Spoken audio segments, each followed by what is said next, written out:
Good morning friends, I welcome you all to my channel. हम लोग कर रहे हैं एनसीईआरटी क्लास 6 साइंस। चैप्टर 1 हम कर चुके हैं। अब हम देखेंगे चैप्टर 2। तो चलिए शुरू करते हैं चैप्टर 2, जिसका नाम है कंपोनेंट्स ऑफ फूड। तो कंपोनेंट्स ऑफ फूड में आप देखिए, जो पहला है कि पहला जो टर्म इसमें आ रहा है उसका नाम है इंग्रेडिएंट्स। तो इंग्रेडिएंट्स होता क्या है?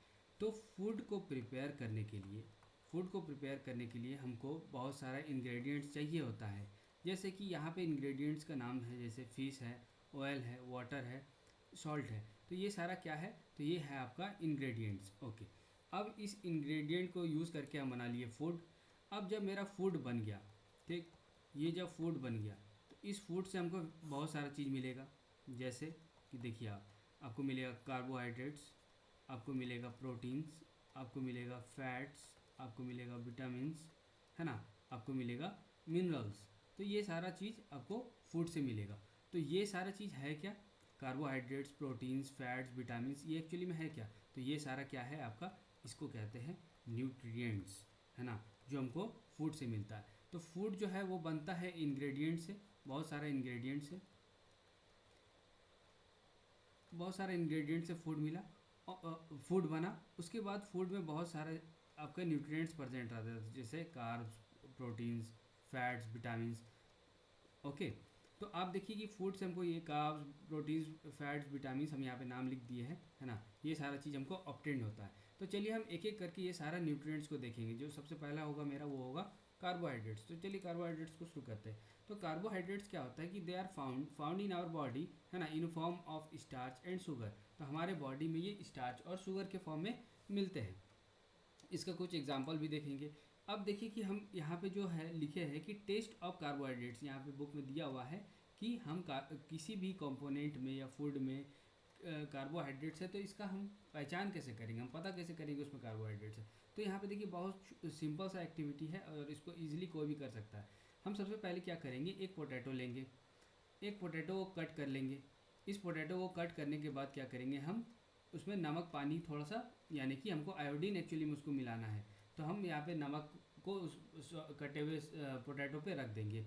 जब हम उसको रख देंगे तो थोड़ी देर बाद हमको क्या अपीयर होगा, ये ब्लू ब्लैक कलर अपीयर होगा इस कट पे। ये जो एक सिंगल सा कट होगा इसके ऊपर, ये इस जगह पे ब्लू ब्लू और ब्लैक कलर का, ब्लू ब्लैक कलर का अपीयरेंस होगा। तो ये जो ब्लू ब्लैक कलर होगा, यही हमको दिखाएगा कि इसमें स्टार्च प्रेजेंट है। तो बहुत सिंपल सा एक्टिविटी है, टेस्ट ऑफ कार्बोहाइड्रेट या फिर स्टार्च, जो हम कैसे शो कर सकते हैं। आलू लेंगे, आलू को काटेंगे, आलू को काटने के बाद उस पर सॉल्ट डाल के छोड़ देंगे थोड़ी देर के लिए, है ना। तो फिर हमको दिखेगा ब्लू एंड ब्लैक कलर।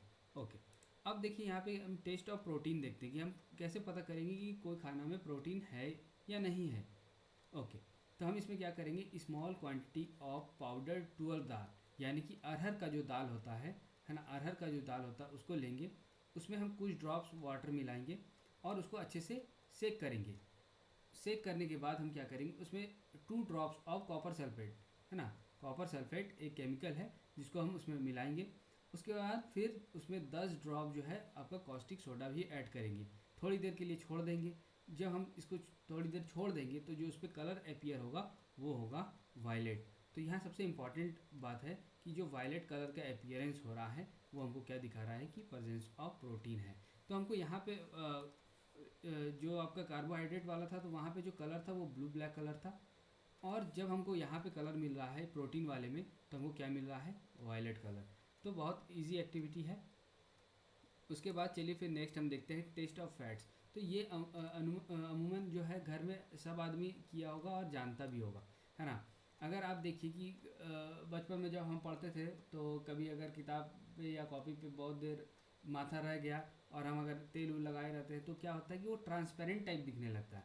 तो वो वही शो करता है कि there is a presence of fat, है ना। ऐसे आप मार्केट से समोसा वगैरह ला के वाइट पेपर में अगर उसको आप प्रेस कीजिएगा तो आप देखिएगा जो पेपर है वो ट्रांसपेरेंट हो जाएगा, और ये जो ट्रांसपेरेंट हो जाता है तो हमको शो करता है कि there is a presence of fat. चलिए अब हम नेक्स्ट देखते हैं, वाई डू वेरियस न्यूट्रिएंट्स, है ना, why do various nutrients required और what our body do with this nutrients, है ना, क्यों चाहिए, क्यों होता है। तो हम सबसे पहला देखेंगे इसमें कार्बोहाइड्रेट्स एंड फैट्स। तो देखिए फैट्स जो है वो कंटेन करता है मोर अमाउंट ऑफ एनर्जी, ये इंपॉर्टेंट बात है। ये जो फैट जो है वो कार्बोहाइड्रेट्स के कंपैरिजन में ज़्यादा एनर्जी कंटेन करता है। ओके, दो बोथ प्रोवाइड एनर्जी, हालांकि दोनों एनर्जी ही देते हैं हमारे बॉडी को। जो फूड कंटेन करते हैं फैट्स एंड कार्बोहाइड्रेट्स को, उनको हम एनर्जी गिविंग फूड भी बोलते हैं। वेरी इंपॉर्टेंट है ना कि the foods which contain carbohydrates and fats they are also called energy giving food. Okay, so यहाँ पे हमको आंसर मिल गया कि हमको चाहिए क्यों हमारे बॉडी में, तो वो हमको एनर्जी देते हैं, इस वजह से चाहिए। ओके, अब हम नेक्स्ट देख रहे हैं यहाँ पे कार्बोहाइड्रेट्स में ही, carbohydrates get stored in our body. अब ये इंपॉर्टेंट बात है कि कार्बोहाइड्रेट जो हमारे बॉडी में स्टोर होने की उसकी कैपेसिटी है कि वो हमारे बॉडी के अंदर स्टोर हो सकता है ना। Sources of carbohydrates are sweet potato, sugarcane, papaya, mango. तो ये सारा आपका सोर्स है कार्बोहाइड्रेट्स का। लेकिन जो रिच सोर्स है कार्बोहाइड्रेट्स का वो है आपका राइस। सो ये बात भी नोटिस करने वाला बात है कि जो राइस है वो रिच सोर्स है कार्ब का। ओके, ना fat is obtained from the groundnuts, ghee. तो जितना भी ऑयली टाइप का सब्सटेंस होता है या जिसमें ऑयल मिलता है उस वो जनरली उसमें क्या होता है कि आपका फैट कंटेंट रहता है। ओके, नेक्स्ट है प्रोटीन। अब हमारी बॉडी को प्रोटीन क्यों चाहिए? Okay, it is not stored in body. हम देखिए कार्बोहाइड्रेट्स के केस में कि ये बॉडी में स्टोर हो जाता है, लेकिन प्रोटीन के बारे में बताया जा रहा है कि हमारे बॉडी में स्टोर नहीं हो सकता। Okay, needed for the growth and the repair of body. इसका आवश्यकता इसलिए है क्योंकि हमारे बॉडी का ग्रोथ और जो रिपेयरमेंट है ना, वो प्रोटीन ही करता है। Are often called body building food, है ना, इसको बॉडी बिल्डिंग फूड भी कहा जाता है। और सोर्सेज जो है आपका प्रोटीन्स का वो है मूंग, ग्राम, मिल्क, एग, यही सारा कुछ इसका एग्जाम्पल है। अब देखिए यहाँ पे हम विटामिन देख रहे हैं। विटामिन क्या काम करता है? अब जो मेरा नेक्स्ट न्यूट्रिएंट है वो है विटामिन। तो vitamin helps in protecting our body against disease. तो बीमारियों से या फिर रोगों से प्रोटेक्ट करने के लिए हमको विटामिन चाहिए हमारे बॉडी में। अब सोर्सेज देखिए, विटामिन ए का papaya, carrot, fish oil. Vitamin B का wheat, liver, rice. Vitamin C का गुआवा, ग्रीन चिली, लेमन, आंवला। विटामिन डी का फिश, लीवर और मिल्क। तो ये सारा सोर्सेज है अलग अलग विटामिन का जो यहाँ पे हम आपको शो कर रहे हैं। ओके, अब देखिए आप यहाँ पे हमको मिनरल्स क्यों चाहिए? Minerals are required in small quantity. ये तो एक स्मॉल क्वांटिटी में चाहिए सबसे पहली बात। दूसरा बात, इसका जो रिक्वायरमेंट है वो किस लिए है? For proper growth and to maintain good health, है ना। अच्छा हेल्थ और अच्छा ग्रोथ के लिए हमको चाहिए होता है। आयोडीन का सोर्स कौन क्या क्या है? तो फिश है, जिंजर है, क्रैब्स है। फॉस्फोरस भी एक टाइप का मिनरल है जिसका कि जो हमको मिल सकता है फॉस्फोरस से, जहाँ से वो है मिल्क, बनाना, ग्रीन चिली। तो ग्रीन चिली जो है देखिए ये इंपॉर्टेंट एग्जांपल है क्योंकि ये विटामिन सी भी मिलता है इसमें और फॉस्फोरस भी मिलता है। उसके बाद फिर आयरन देखिए, आयरन हमको मिलेगा लीवर से, एप्पल से, है ना। कैल्शियम मिलेगा मिल्क से, एग से। तो ये सारा मेरा सोर्सेज हो गया मिनरल्स का। अब हम नेक्स्ट देखेंगे कि डाइटरी फाइबर्स एंड वाटर, इनका क्या यूज़ है। अच्छा, वहाँ तक तो बात हो गया न्यूट्रिएंट्स, जैसे कि आपका कार्बोहाइड्रेट्स था, फैट्स था, विटामिन्स था, मिनरल्स था, है ना। उसके बाद ये सारा जो प्रोटीन्स था, तो ये सारा क्या हो गया मेरा न्यूट्रिएंट्स था।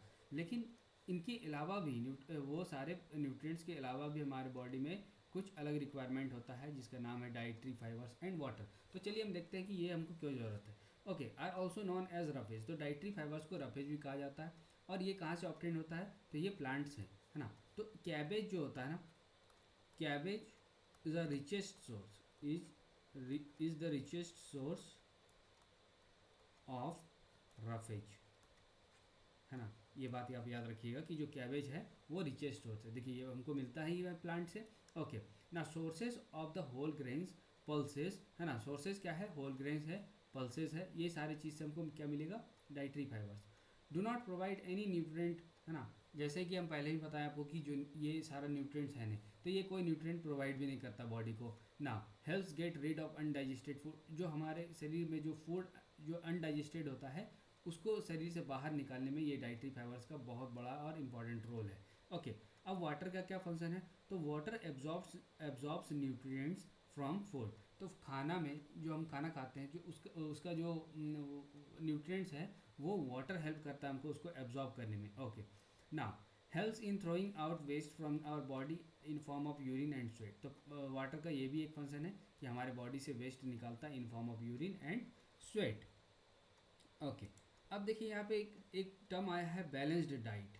Okay, what is balanced diet? तो हम यहाँ पे डिफाइन किए हैं कि बैलेंस्ड डाइट है ना is a diet which contains all nutrients along with dietary fibres and water in proper quantity, है ना। ये सब सारी चीज़ें होना चाहिए, है ना, ये न्यूट्रिएंट्स होना चाहिए, डाइटरी फाइबर्स होना चाहिए, लेकिन एक प्रॉपर क्वांटिटी में भी होना चाहिए। ये नहीं कि हम बहुत सारा खा लिए, है ना। ओके, अब एक देखिए यहाँ पे क्या है कि विटामिन सी इज़ लॉस्ट। ये नोट करने वाला बात क्या है कि विटामिन सी इज़ लॉस्ट, है ना, ड्यूरिंग हीटिंग। इसीलिए विटामिन सी वाला जितना भी कंपोनेंट है या फिर जितना भी फूड आइटम्स है, तो हम उसको रॉ ही लेते हैं। जैसे कि आप देखिए लेमन, है ना, हम इसको हीट नहीं करते हैं क्योंकि ड्यूरिंग हीट ये ख़त्म हो जाएगा। ओके, अब देखिए कि डिफिशियंसी डिजीज़ जो होता है, अगर कमी हो जाए किसी भी विटामिन का या मिनरल्स का, तो क्या डिजीज़ होगा। जैसे विटामिन ए की कमी से क्या होगा, loss of vision. Vitamin B one के कमी से बेरी बेरी। विटामिन सी के कमी से स्कर्वी। विटामिन डी के कमी से रिकेट्स। कैल्शियम की कमी से बोन एंड टूथ दिखे। आयोडीन के कमी से गोइटर। और आयरन की कमी से एनीमिया। ओके, तो ये मेरा लेक्चर आज ओवर हो गया। हम आपको यहाँ पे एक नोट करना चाहेंगे इस बात को कि ये जो भी वीडियो हम बना रहे हैं ये स्ट्रिक्टली हम बुक के बेसिस पे बना रहे हैं, क्योंकि आप ये खुद ही सोच रहे होंगे कि यहाँ पे तो और भी सोर्सेज अवेलेबल हो सकता है, लेकिन हम जितना बुक में दिया हुआ है बस हम वही उसी को डील कर रहे हैं। So thank you for watching my video, है ना। इफ़ यू फील इट वर्दी, do like and subscribe. Thank you.